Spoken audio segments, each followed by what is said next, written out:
If you're watching this video, you've likely heard about the bioterrorist attack that took place in a small town that surrounded the Rajneeshee cult compound in 1980s Oregon. But what was happening to the people inside of the compound, and how did it contribute to the cult failing so spectacularly? Hello again everyone, and welcome back to Cultea. My name is Maefield, and this will be our third and final video on Rajneeshpuram. In this video, we'll discuss how the cult treated its followers, the crimes they committed, and also the cult's downfall. If you didn't watch the first two videos that I made for this series, I'll link them up above for you as well as in the description, so you can better understand what's going on. Also, if you like what you see, please like and subscribe. Now before we get started, I do need to make a disclaimer that this video is for educational purposes. The beliefs of this cult are not my own, and I don't mean to insult anyone that I speak about. If you have found yourself in a cult and are seeking assistance, I've left some helpful links in the description for you. Viewer discretion is advised for this video in particular, because today we'll be discussing sexual assault, physical assault, forced sterilization. There's also some content concerning underage individuals, not to mention the attempted mass murder that everybody already knows about. As usual, here's a shot of my outfit for today. My dress is Baby the Stars Shine Bright, and everything else is off-brand. Now that we have all of that out of the way, I'll pour the tea and we can get into it. So like I said, let's start getting in depth about the cult's followers. Starting in the late 1960s, Rajneesh required his followers to don orange and saffron-colored robes and long beaded necklaces, with his picture and a brooch at the end. The red hues of their clothing was supposed to signify the sunrise of the inner world, as well as hold a spiritual designation in India. This wasn't a strict uniform. The sannyasins wore a lot of different hues of red and orange and a lot of different styles, but red and orange clothing from head to toe did become a marker of a cult follower. In a 2018 article, it says that his use of the term sannyasin to designate his followers is just a mockery as far as I'm concerned, a deliberate mockery. In India, sannyasin means renunciate, or one who has renounced worldly possessions and worldly desires in order to wander the land as a beggar, wearing the holy color of orange. When you become a sannyasin for Rajneesh, you don't take any kind of vows of renunciation. All you do is pay the organization some money and promise to wear a mala, or a locket with Rajneesh's picture in it. That is a deliberate affront to Hindu values. The cult leadership that inhabits many of the Rajneeshee compounds around the world state that the people who live within the compound are free of crime, poverty, abuse, and disease. But according to many of the former members, that's just not true. Allegedly, Rajneesh's therapy groups included heavy-handed violence and sexual promiscuity. Therapy group leaders would often encourage physical violence amongst the participants, before assigning each person a partner to experiment with sexually overnight. If you chose not to participate in the sex, you were singled out and berated by the other participants. In a 1978 issue of the German magazine Stern, a woman named Eva Renzi recounted her experiences with a Rajneeshee encounter group. In the room were 18 people. I only knew Jan, a 50-year-old Dutchman. The leader sat down after he had closed the thick, soundproof door. What? Meanwhile, two women and a young man had gotten up. The young man threw himself on a girl of about 18 and boxed her on the ears with the words, "You are a caricature of Madonna. You think you're better than us, don't you? You're the worst person here." The girl's nose was running with blood. She tried desperately to protect herself against the blows. Then the leader took charge. "You probably think that you have control over things. You've not even got control over yourself. You are under total control here." Renzi had then been assigned by the group leaders to spend the night with the Dutchman, Jan? Jan? It's gonna be Jan. However, she said that after quickly eating her dinner, she immediately fell asleep. The next day, I appeared for the group punctually. I said a friendly good morning, and an icy silence answered me. I sat down. The leader asked what had happened in the previous 24 hours. Then Jan sprang up, pulled me up, and began uninhibitedly beating me. "You have humiliated me, you cursed woman. I'll kill you." I was horrified. My nose began to bleed. I shouted, "This is your problem if your masculine pride is hurt." Which is true. Yeah. I got up trembling, trying to stop my bleeding nose. "Is this a center for developing a crazy masculinity?" I asked. Then first of all, a man dived on me. "Exactly that," he said. "What did you think we were doing here?" Then two women grabbed me, and then the whole group. I fled from one corner to another. They punched and scratched and kicked me, and they pulled my hair. My one thought was to stay conscious. I screamed, "Let me go, I want to get out of here," and at a signal from the leader, they let me go. I know that was a lot of me reading a quote just now, but I felt like it was important to share that whole story with you because what the fuck? Amongst some of the more severe groups, this experience seems to be strikingly common. I can't tell you how many times I've read an account from a cult that sounded exactly like this. And it also sounds like there were other various challenges for the female followers of this group. Whenever you were staying in one of the ashrams, you had to pay to be there. Others have said that sannyasins, specifically the women, that ran out of money while staying at the Rajneeshee ashrams in India, were encouraged to sell sex to pay their way. Sexual control seems to have been a huge part of Rajneeshism. In the Pune, India ashram, there were several reports of women being psychologically manipulated into doing sexual acts, and sometimes there was even leadership-sanctioned rape. Venereal diseases, particularly gonorrhea and herpes, were widespread at the ashram. But if a man and a woman showed signs of forming an ongoing relationship, commune authorities would assign them duties in different parts of the commune so they could never see each other. The treatment of children within the Rajneeshee communes is another troubling aspect of the cult. Women who became pregnant within the cult were given the choice to have an abortion or leave, because he believed children were counterproductive to enlightenment. Some members brought their children with them to live at the ashram, but children over the age of 5 lived away from their parents and belonged to the community. Rajneesh made the following statement in an interview in Portland in October of 1982. It says, "Just as murder is considered by the society, so the birth of a child should be considered by the commune." And he wasn't kidding. Rajneesh required that all of his top female disciples undergo sterilization, and he encouraged his other followers to do the same. There were actually 0 children born the entire time the Oregon community was functioning. So here's a bit of a warning, we are going to get into abuse of minors right now. If that's not something you want to hear, please jump ahead to this time. Tragically, most of the 12 and 13 and 14-year-old girls within the cult did have sexual relationships, some of them with older men. It was said to have been a very common thing. According to a 1983 report of the Rajneeshee commune in Oregon, the ranch house has been converted to the children's house and schoolroom. Some children were running around naked in the schoolhouse, and it's not unusual for boys and girls to sleep together. Children were encouraged to experiment sexually with one another, and one sannyasin said children often watch their parents' sexual involvement in private. A girl who lived at Rajneeshpuram from the ages of 11 to 13 said in an interview that female contemporaries frequently had sexual relations with older men. She claimed she knew girls as young as 10 who had sexual relationships with adult men. So now that we know more about all of the terrible abuse that happened within the cult, let's talk about the downfall. The biggest component as to why the cult ended up failing was because so many people made pilgrimage to the cult compound in Oregon. I think it was just a combination of too many people in such a small area. This period in the cult's history is examined in great detail in the 6-part documentary on Netflix called Wild Wild Country. Since this part is discussed very widely, and because the Netflix documentary was very well done, I'm going to kind of give you an abridged version of what this era was for the cult. So at the end of my last video, we discussed how Rajneesh fled India to avoid paying taxes with some of his favorite followers. On June 1st of 1981, Rajneesh landed in the state of New Jersey. Sheila had been working to establish a meditation center there to house him while she worked on his biggest project yet, a city in the desert. Sheila had scoured the United States for a large parcel of land in a rural community on which they could build Rajneesh's next ashram. She finally settled on a property known as Big Muddy Ranch in Wasco County, Oregon.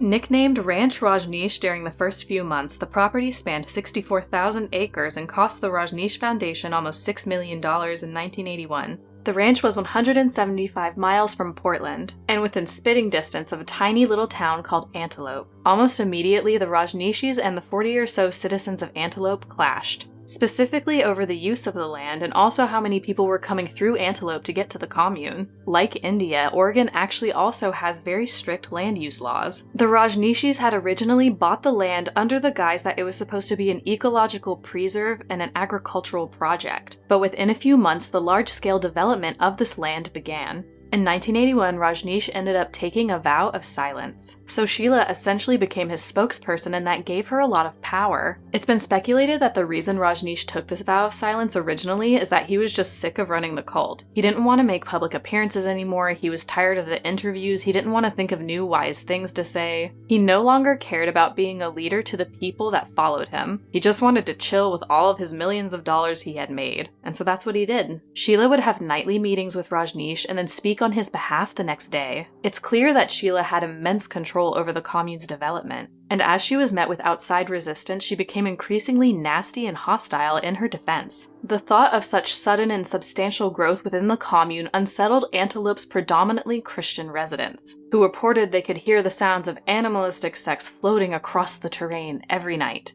Don't know how true that is, it seems a little goofy, but okay.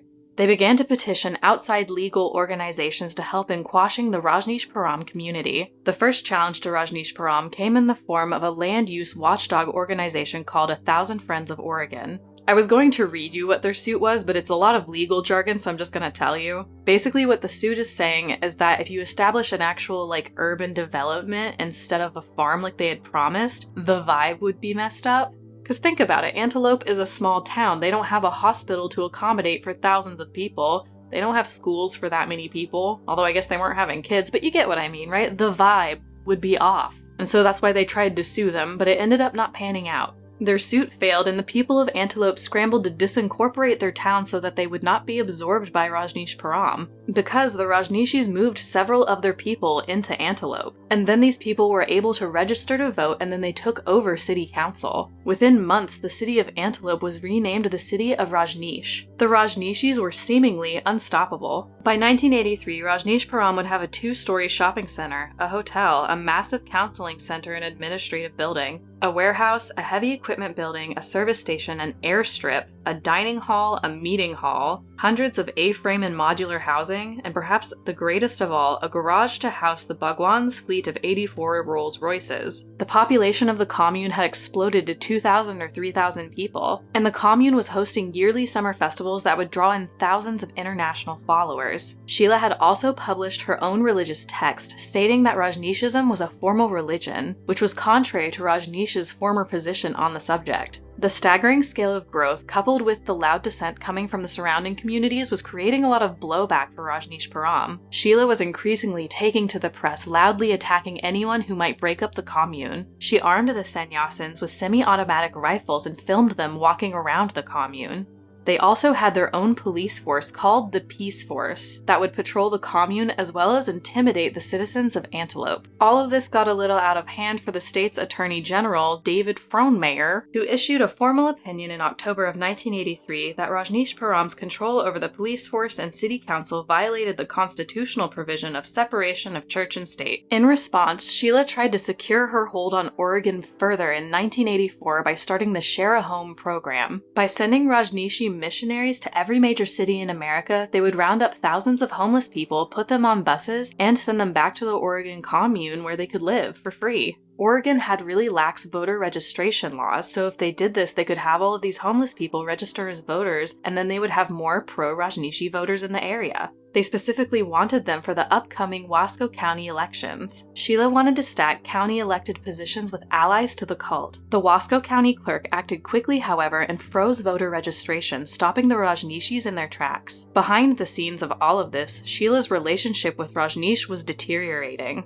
Rajneesh had made new wealthy friends in Los Angeles and was giving her less and less access to his person. Honestly, it's probably because, again, he was sick of being a cult leader. He just wanted to hang out and be rich. And all Sheila talked to him about was the cult. The man had new interests, and being in a cult was not one of them. According to Sheila, Rajneesh had been talking a lot about mass suicide, the end of the world, really troubling things like that. She had actually wiretapped his house and ended up letting her closest allies listen to the tapes. Which I think just goes to show how deep in this she was. She was in it. In what seems like a final act of desperation and rage, Sheila orchestrated a plot to assassinate United States Attorney Charles Turner, who had been investigating the commune for immigration fraud. The plot was to have Jane Stork, also known as Ma Shanti B, who we haven't heard about since the first video, shoot Turner as he was exiting a parking garage. But luckily this assassination never materialized. In September of 1985, Sheila left Rajneeshpuram with a small group of close followers and fled to Europe. Within a week of her leaving, leaving, Rajneesh accused Sheila of many things, breaking his vow of silence. Everything from organizing the religion of Rajneeshism to wiretapping, which was true, to a bioterrorist salmonella attack in Oregon, which was also true. He declared Rajneeshism dead, and he burned the religious text that she wrote as well as her red robes. His actions opened the door for the FBI to search the commune, and within weeks Rajneeshpuram had been raided. After the FBI got to the compound, they very quickly found a biological warfare laboratory that housed many samples of salmonella, one of which had been used to poison Wasco County voters at local salad bars and restaurants. There was also discovered a top-secret research project called Moses 5, whose objective was to cultivate a live AIDS virus. Rajneesh had predicted that 2/3 of the world's population would die of AIDS. It made people wonder if they had managed to produce such a virus, would they have used it to make Rajneesh's prediction come true? That's as deep as I'm going to get into the biological warfare aspect. Like I said, you can get more into that in the documentary Wild Wild Country. They cover it fairly extensively, so I don't really feel like I need to go into it that much. But yeah, all you need to know for this video is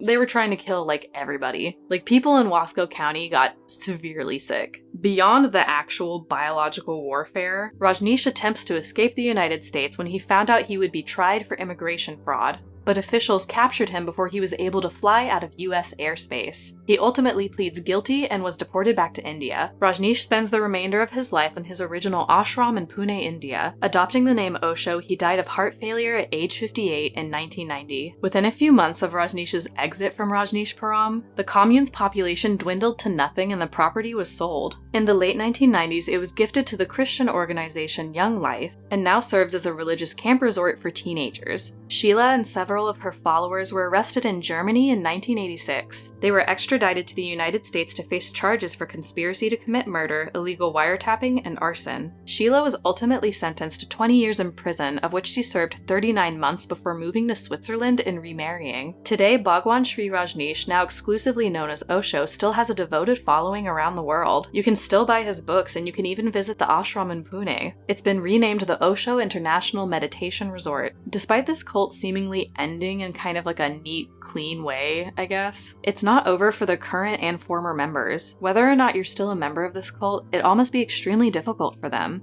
Being a former cult member is not easy, and to imagine being a member of this group after your leader has died, that must also be difficult. Wherever people are who are related to this group, I hope that they find inner peace and that they kind of can just move on with their lives, whatever that means for them. This feels like it's going to be a super long video, so thank you so much for making it to the end, you guys. I really appreciate it. If you liked what you saw, please hit like and subscribe. I'm still just a new YouTuber, so it really helps me out a lot. I'll see you again next week, okay guys? Bye! So I realized halfway through filming I just did not finish my eyeliner completely, so I went and did that. Don't tell anybody.